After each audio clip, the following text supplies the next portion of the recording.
Michael, congratulations. That looked emotional at the end. I was. No, I never cried when Junior was born on Casper. And I was like, what's wrong with me? I was like, why am I crying, bro? Dan, I wish I could say something to you, but I can't. Like, even now, I'm still. Every time you say to me I'm in the final, I'm still tearing up, and I'm just so happy. All the sacrifices I've made, it's paying off. This has been years in the making, and there've been some really hard times to get to this William Hill World Championship final, haven't they, Michael? Yeah, of course. All this year, not only this year, but this year we started really hard. Me and Ian White. I was doing 4 days a week, 11 till 3. I was picking Junior up from school. I'm doing an hour with him on the board. Then I'm going back to the pub at 8 o'clock. Mum and Dad's place, and I'm doing another 2 hours. I was like, starting to question myself: is it worth it? Is it actually worth it? But this year's made everything that I've done worth it. It's my 5th final now this year, my first ranking final this year, so it actually means a lot, because if I was all the other finals, if there was ranking, I would have been a lot higher than I am, but I'm not bothered if I'm 100 in the world or first in the world. As long as I get my hands for the first time on that trophy, that's all that matters. How hard has it been over the years, even before you beat Phil here, with loads of people in darts saying, this lad's the next big thing, this lad's going to make World Championship finals, and you not even living up to your own expectations at times? And to be fair, that's added pressure that I don't need. But back then it was like I let it get to me. And like you seen today, I won the first 6 legs, and it felt like it was so easy to do, because everything that I let go of went in. And then Nathan turned into an animal, and he come back at me, and I was like, well, I'm still playing the same. I'm still not missing. I'm hitting 140s and 180s. What's going on here? And I think I missed a 104 in the 3rd set or the 4th set, and it kind of killed me. And it was nice because I had a break. I go backstage when, Mike, you can't get beat. You've got to refuse to lose. And so I did every time. I wasn't bothered that he won his sets, as long as I won mine. I gave him the odd chance on my set, and then when it was 4-3, I got off stage and went, this is it. This is the moment now. You've got to give everything you've got now, and you've got to push for it. And luckily enough, it went in. We've seen that a number of times in this year's William Hill World Championship, where there have been moments where you've had to step it up and you've done it, and you keep on going to the well and keep coming up with the goods. That must feel incredible, because you've not, it's not been like that all the way through your career, has it? No, I think every day we've done this interview, and every day I've told you about Gibraltar in 2006. That was my turning point. I couldn't even win a raffle at the pub, never mind a darts match. I was losing every game 6-5. I think out of 24 Pro Tours, I only got past the first round 6 times, and that's where I was thinking, I'm not good. I've had a spell. I peaked too early. I've done this, I've done that, and then I won Gibraltar in every game 6-5. And I remember, I think it was you and Chris commentating, and Chris said he's got the bottle now, he's showing it. And then against Rob in the quarters, I think he went out in 12. This is how I know. It's mad. I know 2 years ago. And Chris was saying he went out in 12. He's got it now. He's showing that he can fight. And that was a big turning point for me, because it was like, no, mate, you actually still good. You actually can still play darts. And today it's like, what am I supposed to? All I'm sacrificing. I'm in the final now, and I've never given once. I've never threw the towel in. I've never done nothing. I've been knocked out 3, 4, 5 times, but I've got up, and I've knocked him back out. I've been going at it 100%. And after that match, I'm physically drained, because I give everything that I've got. Into the final, we don't know who you're facing yet. Sounds good, that, doesn't it? Yeah, it does. Yeah, drink it in. Yeah. Gary, the man who you're such great friends with, or Michael van Gerwen. I said this in the interview with Stevie Wonder. Van Gerwen, I'm not bothered. I'm there, and I've got an hour, 2 hours, 3 hours, 15 sets to finally get my hands on that trophy. I've never touched it since I played darts. I've never touched the Premier League trophy. I've never touched the UK Open trophy. I will not touch it until I've won it. And I want to get my hands on it. I want to. She's here because she's watching. I want to take my away from here at the end of the altar, and I want my walking song coming. I'm going to walk down on that trophy and give it everything I've got. And she knows herself, and my kids know it's all for them. And it's hard to do it, because Junior hates it when I go away. my missus hates it when I goes away, because I've hardly seen him this year, and this is supposed to be a massive year for us, because I get married in 6 days. That's how weird it is, and that's all that's kept my mind off this, and I think that's kind of helped for this tournament, because every time I'm throwing for a double, it's not for the match. I'm thinking, shit, I get married in 6 days. That's all I'm thinking, and sorry for swearing, but that's all I keep thinking. I get married in 6 days, and you're in this now, and it is weird, but she'll tell you, Junior will tell you if you ask him. It's all for them. Just one final thing. There are a number of times in that game you went for double 18 and double 9. And look, last year they were the doubles that let you down. Rob Cross went on to win the title. You could see you were like exercising demons in that game, weren't you? That 93, I can't remember what set it was. That 93 changed the full match.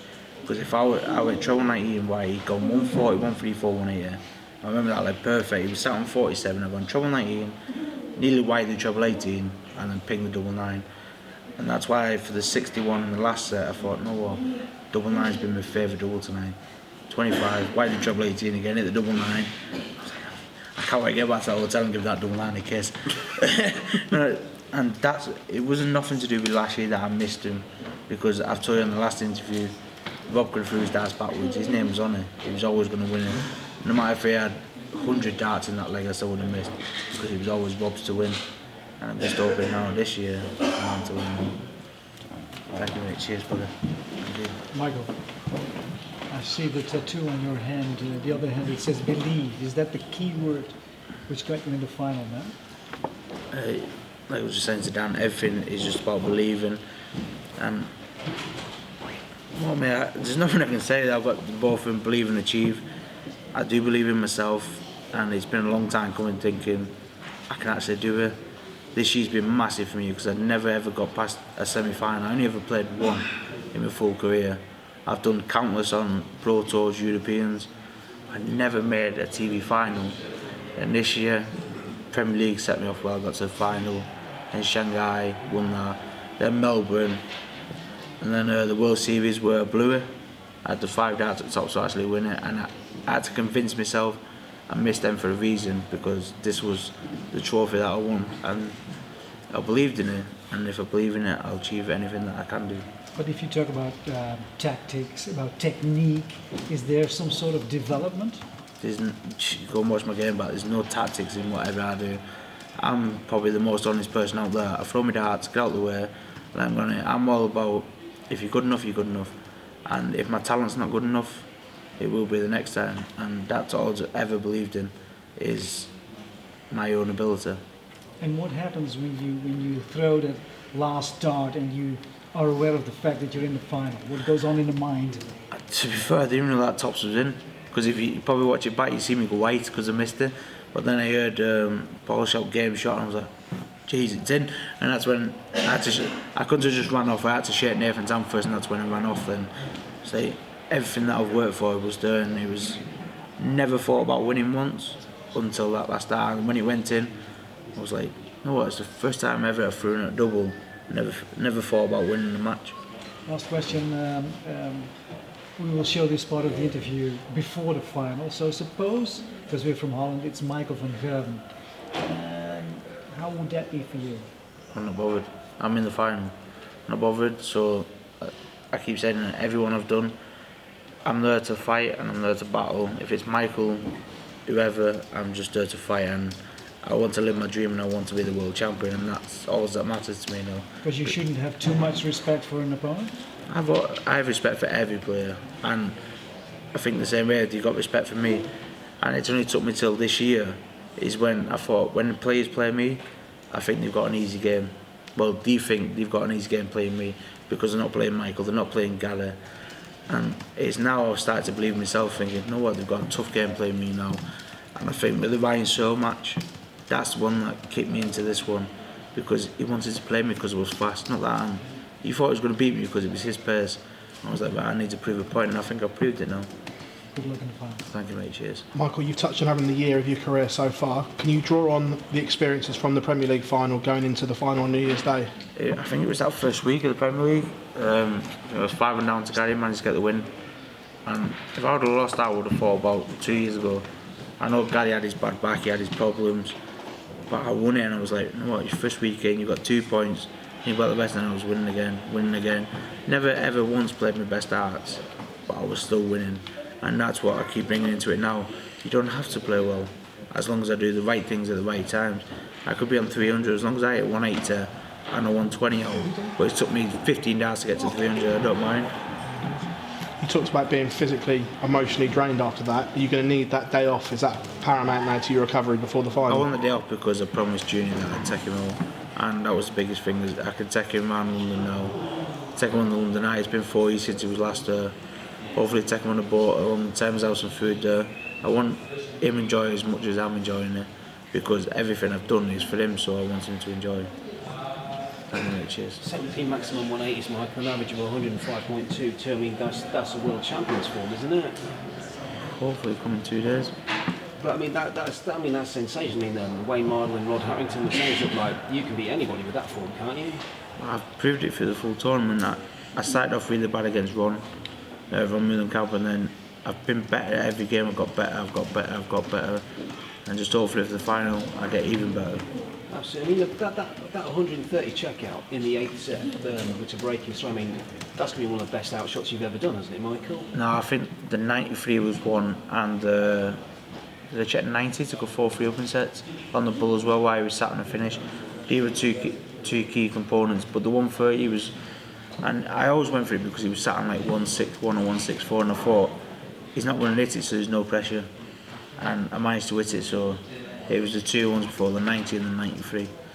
I mean, were you worried when he came back at you a bit? Because you burst out of the blocks. I mean, you always start fast, don't you? And then he came back. What were you thinking when he was coming back? But I started fast and I never dropped off, and I was like, why is it? In my head I was going, why is he competing with me? It's like, he shouldn't be. But then I never once dropped off, and every mistake Nathan did, I stepped in every single time, because I never once dropped off the pace.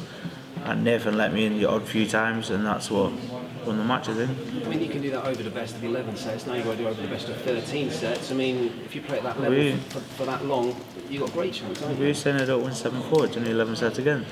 So I could win 7-0, it's only 7 sets. It's the same thing, I could get beat 7-0. It's only 7 sets. As long as I do what I believe in and what I know I can do, there's no problem. Brilliant. Thank you for your time, Michael. Well played.